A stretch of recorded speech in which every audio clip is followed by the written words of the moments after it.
और चलिए शुरुआत करेंगे अहम खबर के साथ। आज सुक्खू कैबिनेट की तीसरी बैठक दोपहर 12 बजे होगी। राज्य सचिवालय में यह बैठक होनी है। सीएम सुखविंदर सिंह सुक्खू इसकी अगुवाई करेंगे। बजट सत्र को लेकर इसमें चर्चा होनी है। रोजगार, महिलाओं को 1500 रुपए देने पर इस बैठक में चर्चा होगी। कैबिनेट में सब कमेटी की रिपोर्ट पर चर्चा की जाएगी। साथ ही जयराम सरकार के समय में खोले गए 300 से ज्यादा संस्थानों पर फैसला आज लिया जाना है।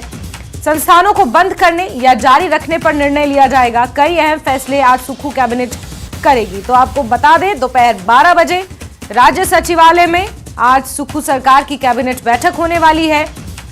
बजट सत्र शुरू होने वाला है, उससे पहले कैबिनेट की बैठक अपने आप में काफी महत्वपूर्ण है। कई ऐसे मुद्दे हैं जिन पर चर्चा होनी है। कैबिनेट सब कमेटी की रिपोर्ट भी आज इसमें पेश की जाएगी। महिलाओं को 1500 रुपए प्रति माह पेंशन देने को लेकर, इसके अलावा ऐसी गारंटियां हैं जिसके दम पर कांग्रेस सत्ता में आई है, उन गारंटियों को किस तरीके से जनता तक पहुंचाना है, उस पर चर्चा होगी। सीधे रुक करेंगे हमारे सहयोगी रणबीर का, शिमला से ज्यादा जानकारियों के साथ जुड़ गए हैं। रणबीर, कैबिनेट की आज अहम बैठक 12 बजे होने वाली है। कई ऐसे मुद्दे हैं जिन पर आज इस बैठक में चर्चा की जाएगी और खास जो रहेगा वो 300 संस्थान जो जयराम सरकार के समय खोले गए हैं, उन्हें जारी रखना है या उन्हें भी डी नोटिफाई करना है, इस पर भी सबकी निगाहें टिकी होंगी। रणबीर जी हाँ, दोपहर 12 बजे जो है मुख्यमंत्री सुखविंदर सिंह सुक्खू की अध्यक्षता में राज्य सचिवालय में ये बैठक होगी। ये सुक्खू कैबिनेट की ये तीसरी अहम बैठक है। देखिए, मुख्य जो इस बैठक का जो एजेंडा है वो बजट जो पेश होना है, बजट को लेकर चर्चा इसमें होनी है। ये जानकारी जो है निकल कर आई है। जो एजेंडा आइटम है उनकी सूची काफी लंबी है और मुख्यतः ये जो कांग्रेस ने जो गारंटियां दी थी उसको, खासकर महिलाओं को 1500 रुपए देने को लेकर और 1 लाख रोजगार देने की जो गारंटी कांग्रेस ने दी है, उस पर कैबिनेट सब कमेटी की रिपोर्ट जो है वो रखी जाएगी। उस पर भी चर्चा जो है संभव है। उस पर कोई अहम निर्णय सुक्खू कैबिनेट ले सकती है कि पिछली बार राज्यपाल का शपथ समारोह होना था, तो उसके चलते जो कैबिनेट बैठक थी वो थोड़ी देर ही चल पाई। आज जो है ये माना जा रहा है कि विस्तृत चर्चा इसमें सुक्खू कैबिनेट करेगी, क्योंकि बजट से पहले की ये काफी अहम जो है बैठक है और बजट को लेकर क्या क्या किस तरह से आगे बढ़ना है, कौन कौन सी नई योजनाओं पर जो है विचार किया जाना है, इस पर अहम फैसला जो है लिया जा सकता है। और जाहिर सी बात है कि जिस तरह से हल्ला इस वक्त विपक्ष कर रहा है कि जो संस्थान डी नोटिफाई किए गए हैं, जो जयराम सरकार के आखिरी साल में जो है धड़ाधड़ खोले थे, उनमें शिक्षण संस्थान जो है महत्वपूर्ण इसमें आज चर्चा में रहने वाला है। इस पर भी सुक्खू कैबिनेट जो है चर्चा करेगी कि क्या ये जो शिक्षण संस्थान खोले गए हैं, जिनमें बड़ी संख्या में स्कूल अपग्रेड किए गए हैं और कुछ कॉलेजेस जो है खोले गए हैं, क्या उन्हें जारी रखना है या फिर उन्हें बंद करना है, इस पर भी निर्णय जो है संभव है। और नौकरियों की जहां तक बात है, शिक्षा विभाग एक बड़ा विभाग है, हो सकता है कि उसमें नौकरियों का कुछ ऐलान जो है सुक्खू सरकार कर सकती है। और जो नर्सरी टीचर रखे जाने हैं, क्या उन पर भी फैसला हो सकता है। ये कुछ ऐसे मसले हैं जिन पर संभवतः जो है चर्चा इसमें, लेकिन अहम इसमें यही है कि क्या जो कैबिनेट सब कमेटी की जो रिपोर्ट्स है उन पर चर्चा करने के बाद क्या राज्य सरकार फैसला ले पाएगी कि नहीं। खासकर महिलाओं को जो है 1500 रुपए देने की गारंटी के मामले पर विपक्ष के निशाने पर सीधे तौर पर जो है सुक्खू सरकार है। पूर्व मुख्यमंत्री जयराम ठाकुर बार बार ये कह रहे हैं कि ये सुख की सरकार नहीं, ये इंतजार की सरकार है। और संस्थानों को डी नोटिफिकेशन करने के मुद्दे पर भी जो है लगातार विपक्ष घेराबंदी कर रहा है। और ये सारे अहम मुद्दे जो है कैबिनेट में इन पर जो है चर्चा की जाएगी और देखना होगा कि क्या कुछ अहम फैसला है सुक्खू कैबिनेट करती है। जैस्मिन। बिल्कुल रणबीर, क्योंकि बजट सत्र भी शुरू होने वाला है और उससे पहले दोनों ही राजनीतिक पार्टियां अपनी अपनी रणनीति बनाने में जुटी हुई हैं। और आज क्योंकि कैबिनेट की तीसरी अहम बैठक हो रही है, जाहिर सी बात है ये एजेंडा भी इस बैठक में रहेगा। नजर आप बना के रखिए रणबीर, जुड़ेंगे आपसे, जानकारियां लेते रहेंगे। फिलहाल के लिए बहुत शुक्रिया।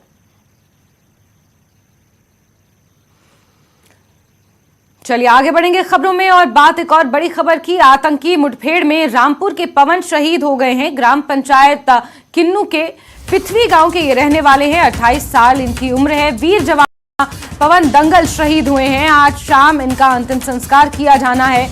श्रीनगर से शिमला इनका पार्थिव शरीर हेलीकॉप्टर के माध्यम से लाया जाएगा। आपको याद होगा पुलवामा में जिस तरीके से कश्मीरी पंडित संजय शर्मा की हत्या की गई, उसके बाद परसों देर शाम से एक एनकाउंटर वहां पर चलाया गया और एनकाउंटर में एक जवान शहीद हो गए थे जो हिमाचल प्रदेश के रहने वाले थे। पवन रामपुर गांव से ये ताल्लुक रखते थे और आज शाम इनका अंतिम संस्कार किया जाना है।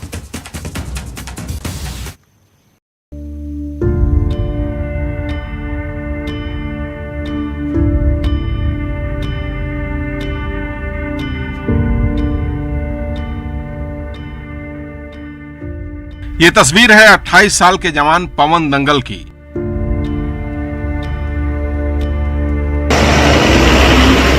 जो मंगलवार को जम्मू कश्मीर के पुलवामा जिले के अवंतीपोरा में आतंकियों के साथ हुए मुठभेड़ में शहीद हो गए।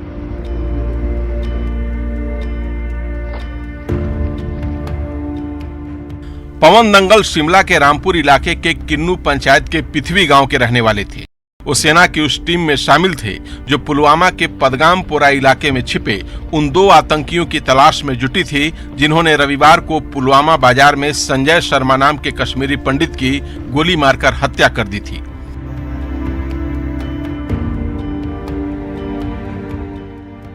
आतंकियों के एक मस्जिद में छिपे होने का पता चलने के बाद सोमवार रात से ही मुठभेड़ शुरू हो गई थी। कई घंटे तक चली गोलीबारी के बाद सुरक्षा बलों ने आतंकी आकिब मुश्ताक और एजाज अहमद नाम के दोनों आतंकियों को ढेर कर दिया। मुठभेड़ में जवान पवन दंगल घायल हो गए, जिन्हें इलाज के लिए फौरन अस्पताल में भर्ती कराया गया, मगर उनकी जान नहीं बचाई जा सकी। देखिए, on the basis of a specific information that we received from the joint forces launched an operation here in Padgampura village. More than 30 houses were in the cordon, and after a long search, contact was established with the hiding terrorists. One of the terrorists had holed up inside a mosque, so the progress, the assault on the terrorists was a bit slow, and we were very careful to try and minimize the damage that would cause and any collateral that could happen. Unfortunately, in the initial exchange of one of our brave Jawans has lost his life, and we salute his bravery. खबरों के मुताबिक शहीद का पार्थिव शरीर बुधवार शाम तक उनके गांव पहुंचेगा, जहां राजकीय सम्मान के साथ उनका अंतिम संस्कार किया जाएगा। कपिल ठाकुर, न्यूज़ 18, शिमला।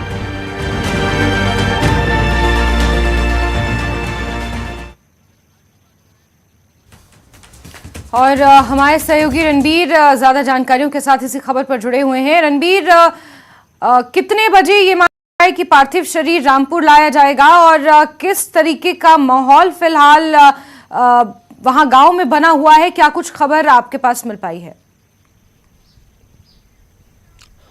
देखिए, जो जिला प्रशासन को आर्मी हेडक्वार्टर की तरफ से जो सूचना दी गई है उसके मुताबिक जो श्रीनगर से जो आर्मी का चॉपर है वहां से शहीद के पार्थिव देह को यहां सबसे पहले जो है शिमला लाया जाना था। उसका जो कार्यक्रम जो समय तय किया गया था वो दोपहर 1 बजे का था, लेकिन अब जो थोड़ी देर पहले हमारी जिला प्रशासन से बात हुई है तो उनका ये कहना था कि श्रीनगर में मौसम खराब, तो ऐसे में जो चॉपर है उसको उड़ान भरने में समय लग सकता है, उसे थोड़ी देर के लिए होल्ड पर रखा गया है। ठीक 1 बजे यहां आर्मी के चॉपर से जो है जो शहीद है पवन कुमार, उनकी पार्थिव देह को लाया जाना था और उसके बाद जो उनका पैतृक गांव है रामपुर की जो कुन्नू पंचायत का पिथवी गांव है वहां पर जो है पार्थिव देह को ले जाया जाएगा। लेकिन अब थोड़ा इंतजार जो है यहाँ पर करना होगा। लेकिन यहाँ पर देखिए, बहुत जिस तरह का माहौल यहाँ रामपुर में है वो पूरे हिमाचल में जो है एक शोक की लहर है इस शहर पर, जहाँ एक तरफ नाज है लेकिन जो परिवार है उन पर दुखों का पहाड़ टूटा है। हालांकि उनके जो पिता हैं वो पिछले कल ही जम्मू कश्मीर के लिए रवाना हो गए थे। आज वो जो है आर्मी के चॉपर के साथ ही यहाँ पर पहुंचेंगे और आज उम्मीद यही है कि जल्द उनकी पार्थिव देह जो है यहाँ पर पहुंचेगी और उसके बाद रामपुर उन्हें पूरे सम्मान के साथ ले जाया जाएगा और वहां पर अंतिम संस्कार आज जो है शहीद पवन कुमार का होगा। जैस्मिन।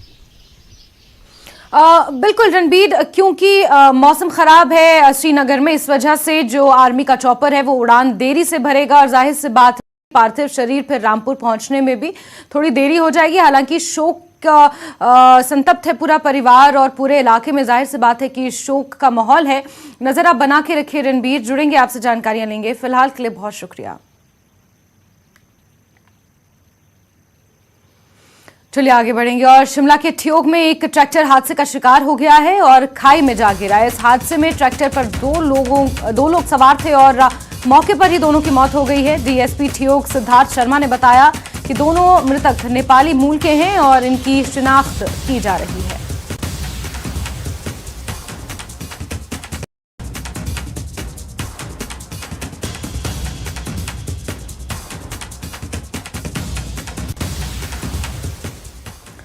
बात मौसम की। लाहौल घाटी में कल से ही मौसम खराब है और सुबह से बर्फबारी की वजह से तापमान में भारी गिरावट दर्ज की गई है। अभी तक 2 से 4 इंच तक बर्फबारी रिकॉर्ड की गई है। घाटी के करीब 134 संपर्क सड़क मार्ग वाहनों की आवाजाही के लिए बंद है। हालांकि लोक निर्माण विभाग ने कड़ी मशक्कत के बाद 41 सड़क मार्गों को वाहनों की आवाजाही के लिए बहाल किया है, लेकिन एचआरटीसी की बस सेवा बहाल नहीं हो पाई है। मौसम विज्ञान ने 2 मार्च तक बर्फबारी की संभावना जताई है।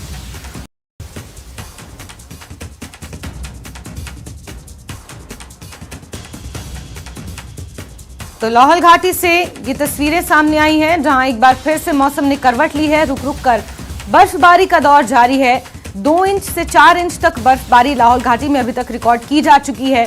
कई सड़क मार्ग बंद हैं, उनमें से कुछ रास्तों को जरूर आवाजाही के लिए खोल दिया गया है, लेकिन आपको ये अपडेट दे दें कि एचआरटीसी की जो सर्विस है, बस सर्विस, वो लाहौल घाटी में पूरे तरीके से ठप है, क्योंकि बर्फबारी वहां पर हो रही है। बसें वहां नहीं चल रही हैं, लेकिन 41 सड़क मार्ग ऐसे हैं छोटी गाड़ियों के लिए जिन्हें खोल दिया है। 2 मार्च तक मौसम इसी तरह खराब रहेगा।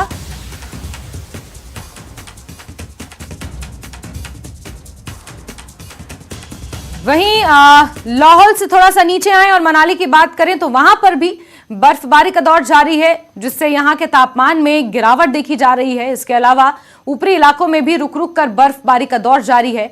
यहां के बाशिंदों को एक बार फिर गर्म कपड़ों का सहारा लेना पड़ रहा है। वहीं मनाली सहित आसपास के क्षेत्रों में खराब चल रहे मौसम को देखते हुए प्रशासन ने भी अलर्ट जारी किया है। स्थानीय लोगों और पर्यटकों से खराब मौसम के दौरान ऊंचाई वाले क्षेत्रों में ना जाने की अपील की है। में पिछले कल भी और आज भी लाइट स्नोफॉल हुआ है धुंधी और अटल टनल के आसपास, लेकिन जो रोड्स हैं व्हीकल और ट्रैफिक के लिए थ्रू हैं। अटल टनल तक जो है, साउथ पोर्टल तक हमने दोनों साइड जो है बर्फ हटा के रखी है। बोथ वे ट्रैफिक आ जा रहा है। 4x4 as well as 4x2 के लिए जो है हमने इसे खोल के रखा हुआ है। एडवाइजरी सिंपल यही है कि जब भी हैवी स्नोफॉल होने लगे तो कृपया जो है आप सावधानी पूर्वक गाड़ी चलाएं। एंड जो भी IMD के फोरकास्ट है उनको जो है उनके मद्देनजर ही आगामी एक्शन में। और प्रेमलाल हमारे लाहौल घाटी से फोन लाइन पर हमारे साथ जुड़ चुके हैं। प्रेमलाल, लाहौल घाटी की तस्वीरें भी हम देख पा रहे हैं। रुक रुक कर वहां पर बर्फबारी का दौर जारी है। क्या ताजा अपडेट्स मिल पाए हैं? कितने रास्तों को आवाजाही के लिए बहाल किया गया है? इलेक्ट्रिसिटी को लेकर क्या अपडेट है और किस तरीके का मौसम वहां पर इस वक्त बना हुआ है? प्रेमलाल जी हाँ जैस्मिन, पिछले कल से जो है मौसम यहाँ पर खराब चला हुआ और रुक रुक कर बर्फबारी जो है इस समय लाहौल घाटी में हो रही है। अभी आपने इसमें जो लाहौल घाटी के जो संपर्क सड़क मार्ग है विशेषकर जो है वो अभी तक जो है काफी मार्ग जो है करीब 100 के ऊपर सड़क मार्ग जो है इस समय जो है बंद पड़े हैं। उसे जो है लोक निर्माण विभाग द्वारा बहाल करने का काम जो है युद्ध स्तर पर किया जा रहा है। लेकिन जिस प्रकार से लगातार मौसम खराब चला और बर्फबारी भी बीच बीच में हो रही है, तो ऐसे में थोड़ी सी जो है परेशानी जो है विभाग को बहाल करने में आ रही है। इसके साथ साथ मैं ये बताना चाहूंगा कि जो पिछले दिनों जो बर्फबारी हुई थी, ये जो है नाम मात्र की बर्फबारी हुई है और मौसम विज्ञान केंद्र ने जो आने वाले दिनों में कल 2 मार्च तक जो बर्फबारी की संभावना जताई है, तो इससे कहीं ना कहीं जो किसान और बागवान काफी वो निराश लगे, तो कहीं उम्मीद जो है इस बर्फबारी से बंधी हुई है। जी बिल्कुल प्रेमलाल, जहां मौसम में गिरावट दर्ज की गई है वहां किसान और बागवान इस बर्फबारी से काफी खुश नजर आ रहे हैं। बहुत शुक्रिया तमाम अपडेट्स देने के लिए प्रेमलाल।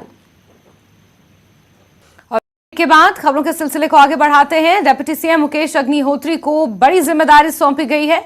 जालंधर लोकसभा उपचुनाव के लिए ये जिम्मेदारी उन्हें दी गई है। कांग्रेस ने मुकेश अग्निहोत्री को प्रभारी बनाया है जालंधर का। डिप्टी सीएम मुकेश अग्निहोत्री ने इसको लेकर आभार भी जताया है।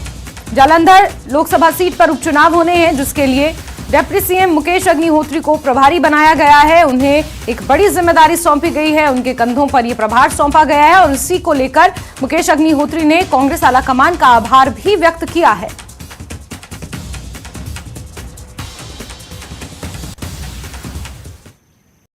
आगे बढ़ेंगे। नालागढ़ के बारियां इलाके में लोग एक तेंदुए के खौफ में जी रहे हैं। यहां तेंदुआ एक रेलिंग पर घूमता हुआ नजर आ रहा है, जिसका सड़क से गुजर रहे एक शख्स ने वीडियो बनाया, जो कि सोशल मीडिया पर अब जमकर वायरल हो रहा है। वहीं तेंदुए की वजह से पहाड़ी इलाके के लोगों में खौफ का माहौल है।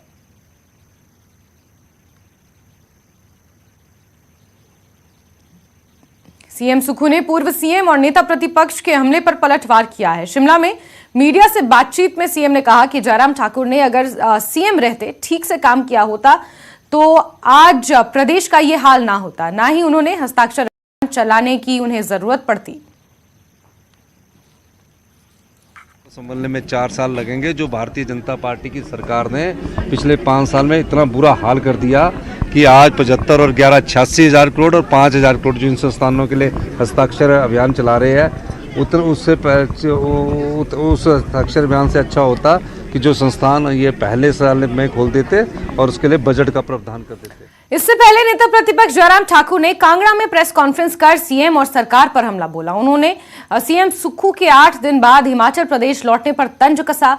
जयराम ठाकुर ने सरकार के कई फैसलों पर सवाल खड़े करते हुए कहा कि यह सरकार जन विरोधी फैसलों के लिए जानी जाएगी। मुख्यमंत्री अब प्रदेश में जहां जिस प्रकार से प्रदेश के लोगों के लिए उनको काम करने के लिए यहाँ पर लगना चाहिए, लोगों की समस्याओं को सुनने के लिए लोग आ रहे हैं और उनके दफ्तर के चक्कर काट रहे हैं, निराश होकर के वापस जा रहे हैं। समाधान नहीं, वो एक बोलता है वो एडवाइजर से मिल लो, दूसरे एडवाइजर से मिल लो, कितने एडवाइजर हैं, लेकिन लोगों ने तो मुख्यमंत्री से मिलना है, मुख्यमंत्री से मिलकर के समस्या का समाधान चाह रहे हैं। लेकिन वो संस्थान खुल गया है, फंक्शनल कर दिया गया है, अधिकारी कर्मचारी वहाँ पर काम कर रहे हैं।